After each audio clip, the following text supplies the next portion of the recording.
नमस्कार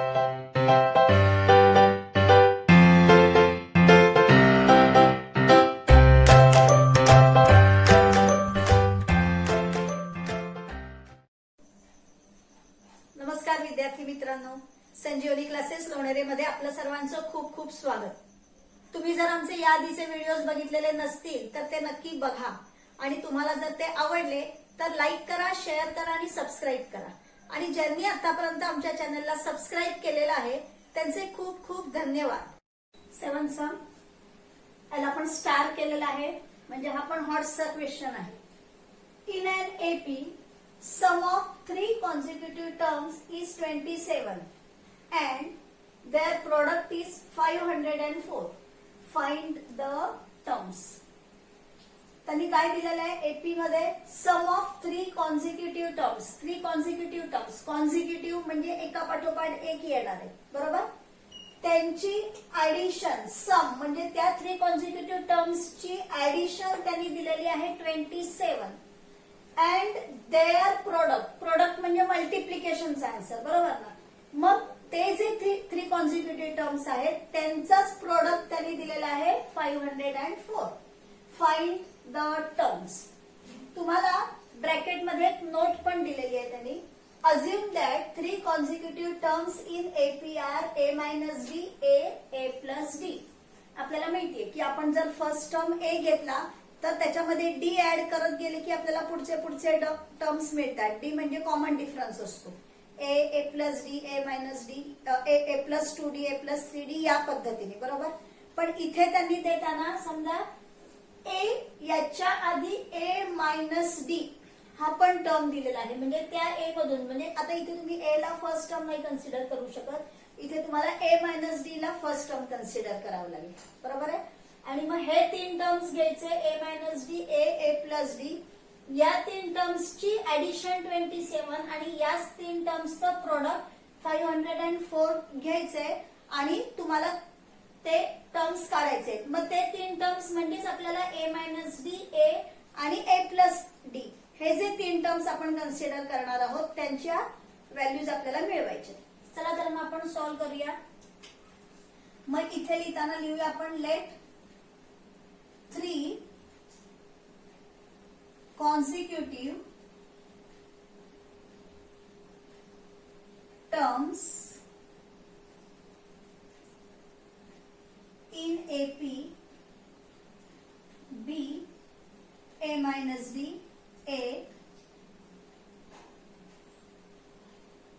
A plus D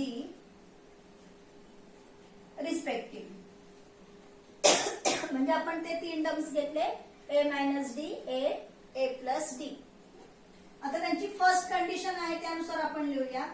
as given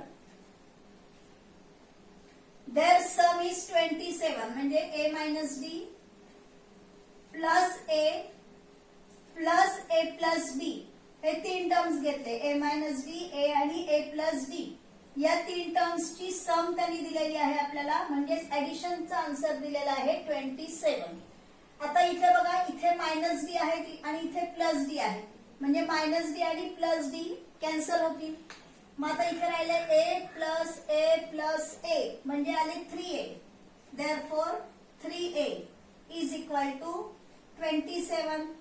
ज्याची value काढायची आहे त्याला एकट्याला ठेवायचंय म्हणजे 3 इथे मल्टिप्लाय आहेत, या साईडला आल्यानंतर होती डिवाइड म्हणजे इथे येणार a is equal to 27 upon 3.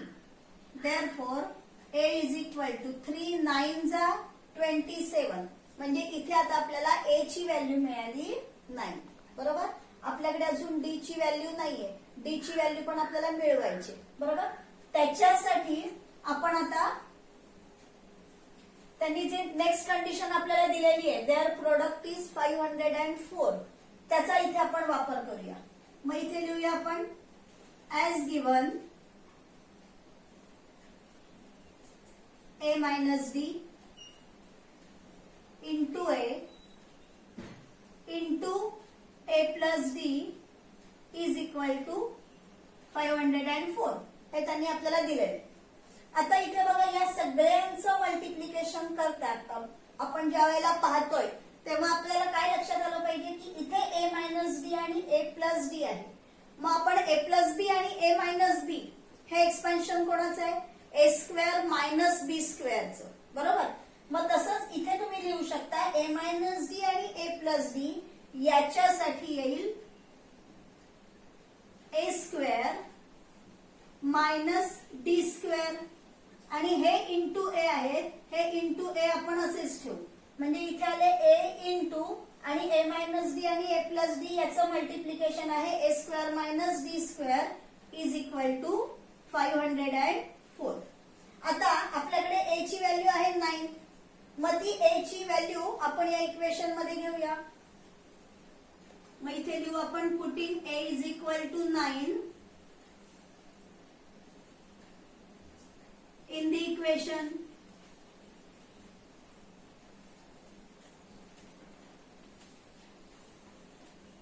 मग आता आपल्या इक्वेशन मध्ये आपण इथे लिहूया ए च्या जागेवरती इथे लिहिले 9 इंटू इथे येणार 9 square minus d square, 9 square minus d square is equal to 504.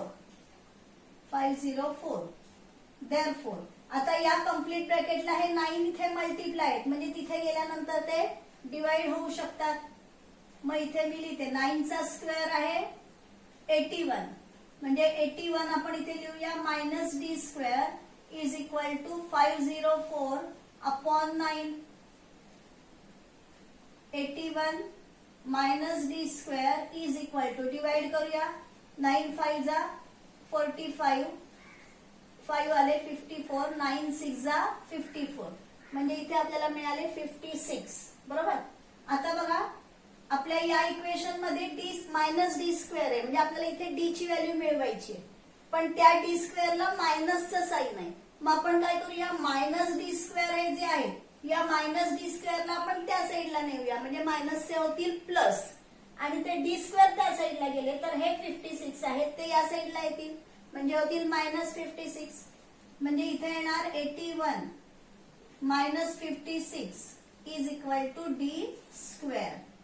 Therefore आता सबट्रॅक्शन करूया 5 2 81 मायनस 56 आले 25 is equal to d square.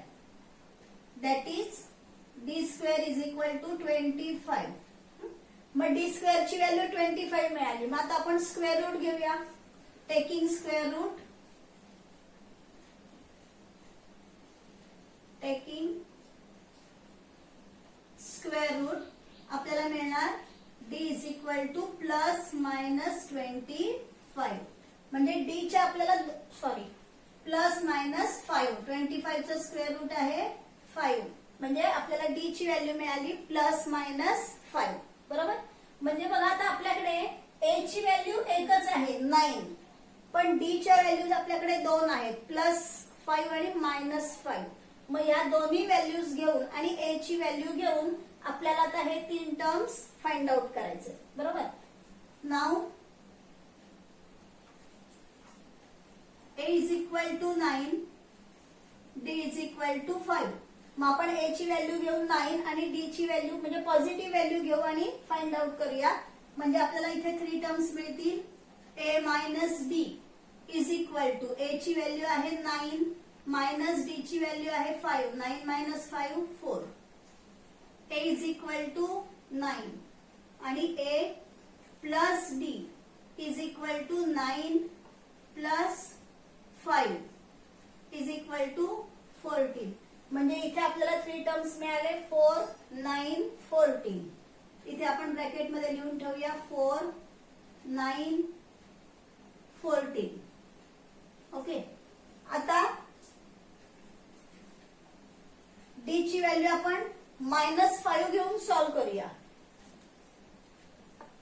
Also a is equal to 9 d is equal to -5 आणि आपण सॉल्व्ह करूया. A minus d is equal to 9 minus आणि d ची value आहे -5 is equal to 9 minus minus plus 5. Therefore a minus d is equal to 9 plus 5 आले 14. ए ची value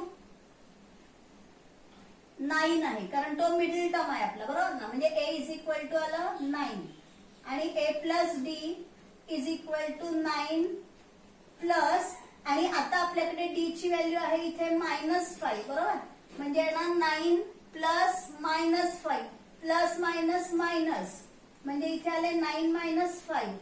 therefore a plus D 9 - 5 आले 4.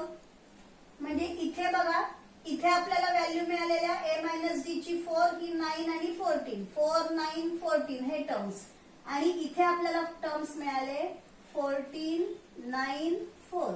म्हणजे सेम टर्म्स आहे, फक्त त्यांची ऑर्डर जी आहे ती ऑर्डर रिव्हर्स झालेली आहे, बरोबर. म्हणजे आपल्या इथे फायनल आन्सर काय येणार आहे, त्यांनी विचारलंय फाइंड टर्म्स, बरोबर.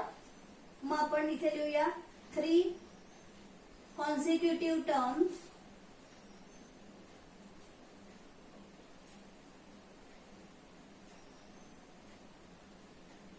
of given AP are 4 9 14 or 14 9 4. हे आलं आपलं फायनल आन्सर. म्हणजे नंबर्स आपल्याला सेमच मिळत आहेत, पण त्यांचा सिक्वेन्स म्हणजे त्यांची ऑर्डर जी आहे ती ऑर्डर फक्त चेंज होतीये, म्हणून दोन्ही प्रकारचा आन्सर तुम्हाला लिहून ठेवायचं आहे. येतं लक्षात. 8th sum. Find 4 consecutive terms in an AP whose sum is 12 and sum of third and fourth term is 14. बघा, याच्यामध्ये त्यांनी आता 4 कॉन्झिक्युटिव्ह टर्म्स आपल्याला सांगितलेले आहेत, आणि ते 4 कॉन्झिक्युटिव्ह टर्म्स काय अज्युम करायचे आहेत तेही दिलेले. 7th सम जे होतं त्या 7th सम मध्ये 3 कॉन्झिक्युटिव्ह टर्म्स होते, आणि तिथे आपण a डी a आणि a प्लस डी घेतले होते, बरोबर. आता इथे 4 कॉन्झिक्युटिव्ह टर्म्स आहेत, म्हणजे एक टर्म वाढलाय. मग a डी a आणि a प्लस डी जे ते तुम्ही 7th समला लक्षात ठेवलेले आहेत तेच 3 इथे आहेत, फक्त एक नेक्स्ट टर्म जो आहे 4 तो इथे वाढेल. तो a डी नंतर a प्लस डी हा आहे, याच्या पुढे a प्लस 2d हा एक टर्म इथे वाढलेला आहे. येतं लक्षात. त्यांनी आपल्याला काय दिलेलं आहे, सम ऑफ 4 टर्म्स इज 12. म्हणजे हे जे 4 टर्म्स आहेत यांची सम, त्यांची ऍडिशन त्यांनी 12 दिलेली आहे. Sum of third and fourth term, third term fourth term, म्हणजे हे जे 2 टर्म्स आहेत या 2 टर्म्सची ऍडिशन 14 आहे, हे दिलेलं आहे. चला आपण सॉल्व्ह करूया. याला पण त्यांनी स्टार केलेला आहे, म्हणजे हा पण हॉटचा क्वेश्चन आहे.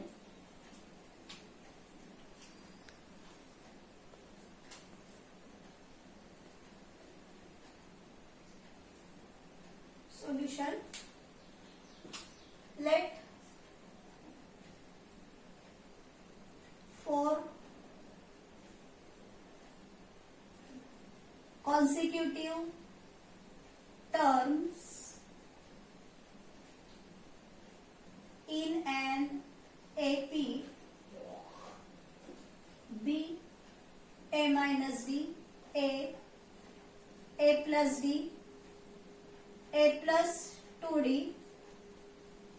रिस्पेक्टिव्हली. म्हणजे 4 कॉन्झिक्युटिव्ह टर्म्स आपण हे घेऊया, a plus a minus D, a plus D आणि a प्लस 2d, जे त्यांनी आपल्याला इथे दिलेलेच आहे. तुमच्या टेक्स्टबुक मध्ये सुद्धा त्यांनी हे तुम्हाला दिलेले आहेत, बरोबर. ते 4 टर्म्स आपण घेतले. आता इथे लिहूया त्यांची फर्स्ट कंडिशन. ऍज गिव्हन त्यांची सम त्यांनी 12 दिलेली आहे, म्हणजे आपण त्या सगळ्यांची ऍडिशन करू. a minus d plus a plus d plus a plus 2d, आणि या सगळ्यांची ऍडिशन आहे 12, बरोबर. आता इथे बघा, हे मायनस डी आहेत आणि हे प्लस डी आहेत. डिफरंट साइन सबट्रॅक्शन, म्हणजे मायनस डी आणि प्लस डी कॅन्सल झाली. इथे मिळाले आता आपल्याला a plus a plus a plus a, म्हणजे 4 टाइम्स a आहे, म्हणजे इथे आलं 4a plus 2d is equal to 12. आता 4 2 आणि 12 हे सगळे इव्हन नंबर्स आहेत, म्हणजे याला आपण 2 ने डिवाइड करू शकतो. म्हणून मग इथे आपण लिहूया dividing the equation by 2. Dividing the equation by 2. Therefore मग इथे 2 ने डिवाइड केलं की येणार 2 2 जा 4, 2 1 जा 2 म्हणजे इथे येणार डी आणि 2 6 जा 12. आता बघा 7 सम जर तुमच्या लक्षात असेल तर त्या 7 सम मध्ये आपल्याला ए ची व्हॅल्यू 9 डायरेक्ट मिळाली होती ज्या वेळेला फर्स्ट कंडिशन नुसार आपण सॉल्व्ह केलं तेव्हा. आता इथे ए आणि डी हे दोन्ही राहिलेले आहेत, कॅन्सल कोणी झालेलं नाहीये. पण मग आपल्याला एकाची कोणाची तरी व्हॅल्यू मिळाल्याशिवाय आपण सेकंड कंडिशन आहे त्या सेकंड कंडिशन नुसार प्रोसीड करू शकत नाही. म्हणून मग इथे काय करायचं, हे डी आहेत ना, मग या डी ची व्हॅल्यू म्हणून आपण या 2a ला त्या साईडला मायनस करूया. म्हणजे इथे आपल्याला व्हॅल्यू मिळेल 6 मायनस 2a. म्हणजे इथे आपल्याला डी ची व्हॅल्यू मिळाली 6 मायनस 2a. येते लक्षात. आता ही जी डी ची व्हॅल्यू आहे ही डी ची व्हॅल्यू याला आपण फर्स्ट नंबर देऊया.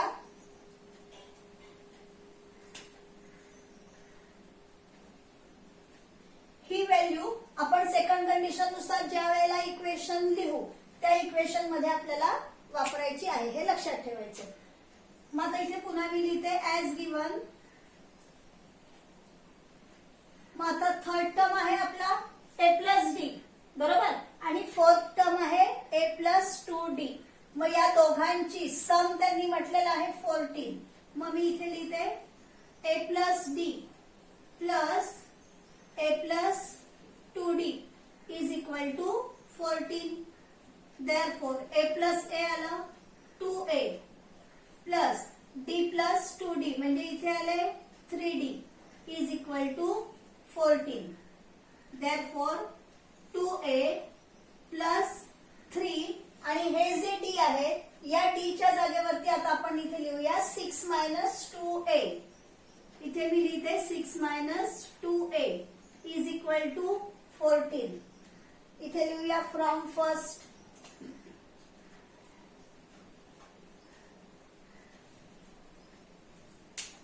आता ब्रॅकेटच्या बाहेर हे जे 3 आहेत या 3 ने कंप्लीट ब्रॅकेटला म्हणजे ब्रॅकेट मधल्या दोन्ही टर्म्सला मल्टिप्लाय करायचं. बरेचदा मुलं फर्स्ट टर्मला मल्टिप्लाय करतात दुसऱ्या टर्मला मल्टिप्लाय करायचं विसरतात. तर असं करायचं नाहीये घाईघाईमध्ये सुद्धा व्यवस्थित सोडवायचे. 2a प्लस 3 इंटू 6 3 6 जा 18 मायनस 3 इंटू 2a 3 2 जा 6 म्हणजे इथे आले 6a is equal to 14. Therefore आता बघा 2a मायनस 6a आहे मग 2a मायनस 6a चा आन्सर येईल minus 4a. Different sign subtraction greater नंबरचं sign plus 18 is equal to 14. Therefore आता हे मायनस 4a आहे ते आपण इथेच ठेवू. मग हे प्लस 18 इक्वल टू च्या त्या साईडला गेल्यानंतर येतील मायनस. मग इथे लिहूया 14 minus 18. Therefore minus 4a is equal to 14 minus 18. पुन्हा डिफरंट साइन सबट्रॅक्शन करणार ग्रेटर नंबरचं साइन म्हणजे इथे आले मायनस 4a. आता इक्वल टू च्या लेफ्ट आणि राईट दोन्हीकडे मायनस मायनस टर्म्स आपल्याला मिळालेले मग ते मायनस मायनस साइन कॅन्सल होईल म्हणजे आपल्याला इथे मिळाले 4a इज इक्वल टू 4. आता हे 4 इथे मल्टिप्लाय इक्वल टू च्या त्या साईडला गेल्यानंतर होणार डिवाइड म्हणजे इथे येणार a is equal to 4 upon 4. 4 आणि 4 कॅन्सल झाले म्हणजे आपल्याला a ची व्हॅल्यू मिळाली 1.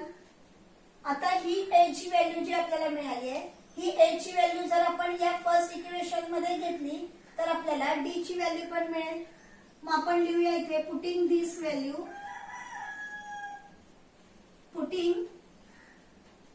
this value of a in equation first. मग फर्स्ट इक्वेशन मी इथे लिहिते d is equal to 6 minus 2a is equal to 6 minus 2 a ची व्हॅल्यू आहे 1 इज इक्वल टू 6 मायनस 2 1 जा 2 6 मायनस 2 इज इक्वल टू 4 म्हणजे आपल्याला d ची व्हॅल्यू मिळाली 4. मग आता आपल्याकडे a ची व्हॅल्यू आहे 1 आणि d ची व्हॅल्यू आहे 4. या दोन्ही व्हॅल्यूज घेऊन आपण 4 कॉन्झिक्युटिव्ह टर्म्स लिहू शकतो. देअरफॉर मग इथे आपण लिहूया therefore taking a is equal to 1, d is equal to 4, we get आपला फर्स्ट टर्म काय आहे नीट लक्षात घ्यायचं. फर्स्ट टर्म आहे a मायनस डी. मग इथे मी लिहिते a minus d is equal to 1 minus 4 is equal to -3. a minus d नंतर आहे a ची व्हॅल्यू आपल्याला मिळालेली आहे 1. a plus d is equal to a ची व्हॅल्यू आहे 1 प्लस d ची व्हॅल्यू आहे 4 इज इक्वल टू 5. आणि a plus 2d is equal to 1 plus 2 into d ची व्हॅल्यू आहे 4. 2 4 जा 8 म्हणजे 1 प्लस 8 इज इक्वल टू 9. म्हणजे आपल्याला 4 कॉन्सिक्युटिव्ह टर्म्स मिळाले -3, 1, 5 आणि 9. मग हे 4 कॉन्सिक्युटिव्ह टर्म्स आपण फायनल आन्सर म्हणून लिहूया. इथे आपण इथे लिहिते मी फायनल आन्सर 4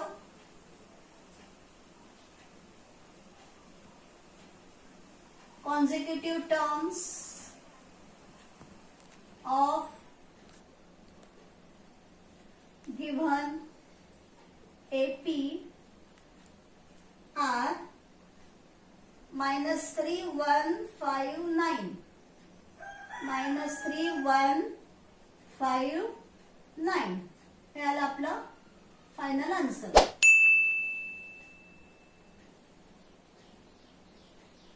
लक्षात आले सम सगळ्यांना. 9 सम म्हणजे या प्रॅक्टिस सेट मधलं हे लास्ट सम आहे. याला पण तुमच्या टेक्स्टबुक मध्ये स्टार केलेला आहे म्हणजे हा पण हॉट्सचा क्वेश्चन आहे. If the 9th term of an AP is 0 then show that the 29th term is twice the 19th term. बघा इथे 9th टर्म, 29th टर्म आणि 19th टर्म हे 3 टर्म्स मधलं त्यांनी रिलेशन तुम्हाला दिलेले. 9th टर्म इज 0 हे त्यांनी दिलेलं आहे. मग आपण सोल्युशन काढताना आपल्याला समजावं, लक्षात यावं याच्यासाठी आपणच लिहून घेऊया गिवन मध्ये T9 इज इक्वल टू 0. आणि त्यांनी आपल्याला सांगितलंय की आपल्याला काय दाखवायचंय की 29th टर्म म्हणजे T29 इज म्हणजेच is equal to twice the 19th term. ट्वाइस म्हणजे 2 टाइम्स म्हणजे 2 ने मल्टिप्लाय करायचं आहे कोणाला 19th टर्मला म्हणजे T19 ला. म्हणजे T29 is equal to 2 into T19 हे आपल्याला प्रूव्ह करून दाखवायचे. सॉल्व्ह करूया आपण. ऍज गिवन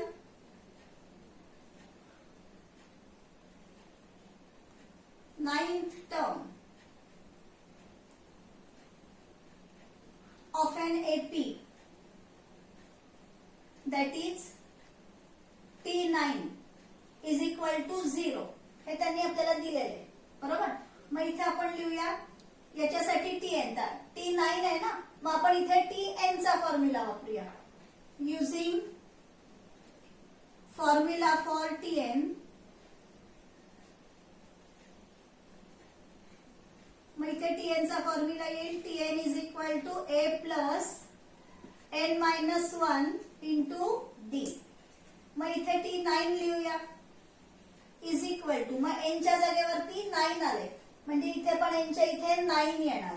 मग इथे घेऊया आपण A plus 9-1 into D. Therefore पण T9 ची व्हॅल्यू काय आहे आपल्याकडे 0 आहे म्हणून या T9 च्या जागेवरती आपण लिहूया 0 is equal to A plus 9-1 येतील 8D. आता हे प्लस 8D आपण या साईडला घेऊया -8D ही आपल्याला A ची व्हॅल्यू मिळेल ती व्हॅल्यू आपल्याला नंतर वापरायची. -8D is equal to A that is A is equal to -8D.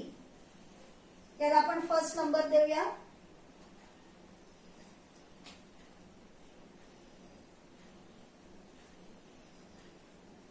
आता आपल्याकडे T29 आणि T19 बरोबर या दोघांसाठी पुन्हा आपल्याला Tn चा फॉर्म्युला वापरायचा आहे. मग आपण वापरूया आता formula. Now using formula for T19. आधी आपण T19 साठी फॉर्म्युला वापरूया. मग मी इथे लिहिते T19 is equal to A plus n minus 1 म्हणजे इथे येणार 19 मायनस 1 इंटू D. फॉर्म्युला आपण Tn चाच वापरलेला आहे बरोबर, फक्त n च्या जागेवरती आता आपण घेतलेला आहे 19. देअरफॉर आपल्याकडे T19 ची व्हॅल्यू नाहीये, म्हणजे T19 ला आपण असंच ठेवायचं आहे. A ची व्हॅल्यू आपल्याकडे आहे -8D.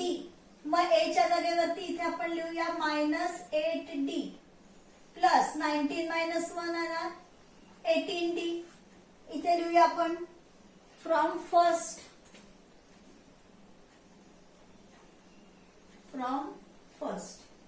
therefore T19 is equal to -8D आणि प्लस 8D. लाईट टर्म्स आहेत म्हणजे आपण यांच्यामध्ये डिफरन्स साइन सबट्रॅक्शन करू शकतो.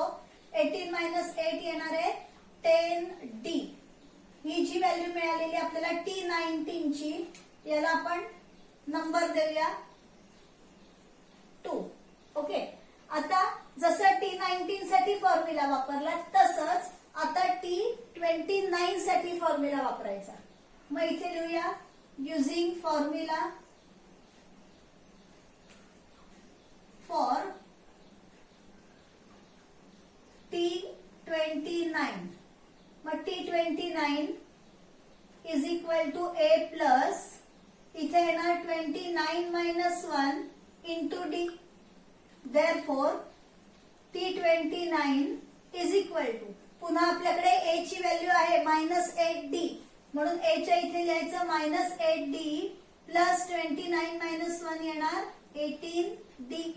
इथे मी पुन्हा लिहिते from first.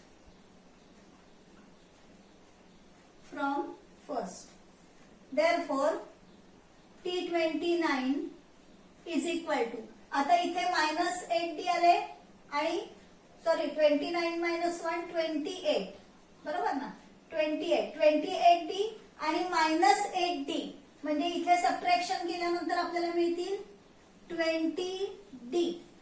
Therefore T29 is equal to, आता हे जे 20 आहेत ना, या 20 चे मी फॅक्टर्स घेते म्हणजे त्याला मल्टिप्लिकेशनच्या फॉर्म मध्ये लिहिते.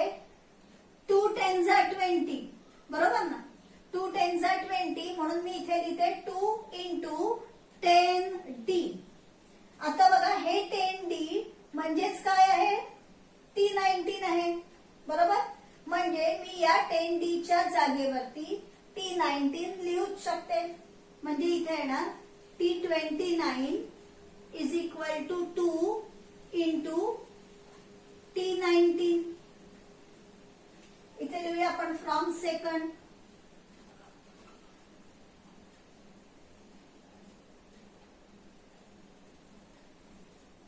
बघा T29 is equal to 2 into T19. तुम्ही हे इंटूचं साइन नाही लिहिलं तरी चालेल, म्हणजे आपल्याला इथे मिळाले T29 is equal to twice T19 बरोबर.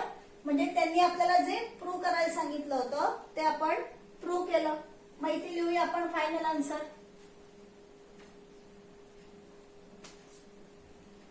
Therefore it is shown that 29th term